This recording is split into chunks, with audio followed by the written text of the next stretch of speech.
اعوذ باللہ من الشیطان الرجیم بسم اللہ الرحمن الرحیم۔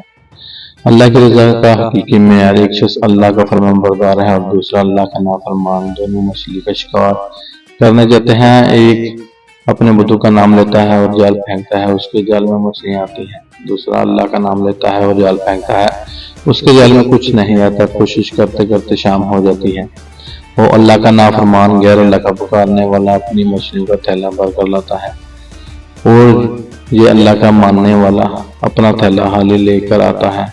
اللہ کا فرشتہ کرامہ کاتبین، حساب کتاب لکھنے والا فرشتہ غمگین ہوتا ہے اور عرض کرتا ہے کہ اے اللہ، وہ تیرا نام لینے والا خالی آ رہا ہے اور تیرے دشمنوں کا نام لینے والا مچھلیوں سے بھرا ہوا تھیلا لا رہا ہے۔ اس پر اللہ رب العزت فرشتے کو ان دونوں کا آخرت میں ٹھکانہ دکھاتے ہوئے کہتے ہیں کہ دیکھ، جو مچھلیاں بھر کے لا رہا ہے اس کا ٹھکانہ جہنم ہے، مچھلیاں اس کے کس کام کی، اور جو خالی ہاتھ آ رہا ہے اس کا مسکن یہ جنت ہے اور اس کا کوئی بدل نہیں ہے۔